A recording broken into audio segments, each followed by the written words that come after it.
This morning in Health Watch, more about calories. Anyone who's ever dieted knows what a calorie is, but it could be more helpful to know how long you have to jog to work off last night's dessert.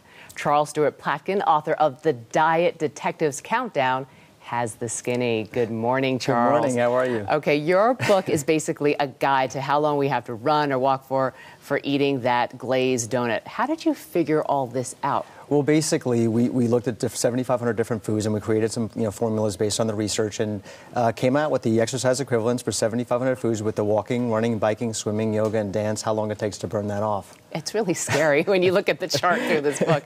But I want to put up something that kind of spells it out for us, that basically says if we do a moderate amount of exercise, if I walk for 1 minute, I'll burn 4.5 calories. If I bike for a minute, it's 11 calories. If I run for a minute, it's 13 calories, right? But it really gets put into perspective when we apply it to food. For example, a lot of people are probably reaching for a glazed donut right now. That looks very inviting to me here.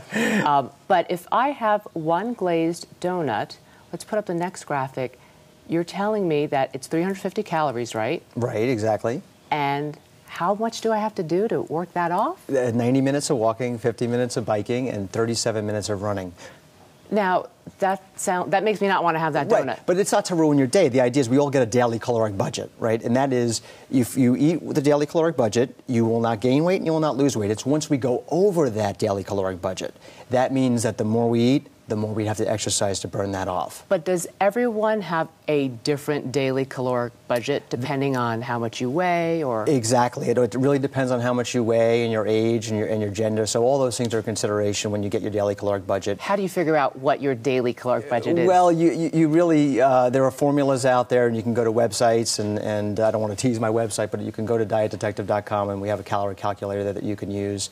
And you can also go to a dietitian. There are a lot of ways to get your daily caloric budget. Once you figure that out, then you use this as a awareness tool so that you know what it is that you're spending, so you know what's splurge-worthy or not. Okay, I want to show bagel with butter. Sounds like, an okay thing to have in the morning. Now, that's 560 calories? Right, 560 calories. People don't realize that with butter or cream cheese, it starts to get up there. 144 minutes of walking, 79 minutes of biking, and 60 minutes of running. Or your half day's worth of food. Because a lot of people think they have to do 1,000 calories or so a day, right? Yes, yeah. I mean, and the idea, again, is, find out your caloric budget so you know what you have to burn off. And the slice of pizza, let's show how many calories that is. 468. Right, that's for a large-sized slice, and that's 121 minutes of walking, 66 minutes of biking, and 50 minutes of running. Again, after you exhaust your daily caloric budget, because I know everybody got nervous. Charles, this is frightening. I'm going to have my bowl of steam now for breakfast. Thanks for scaring us.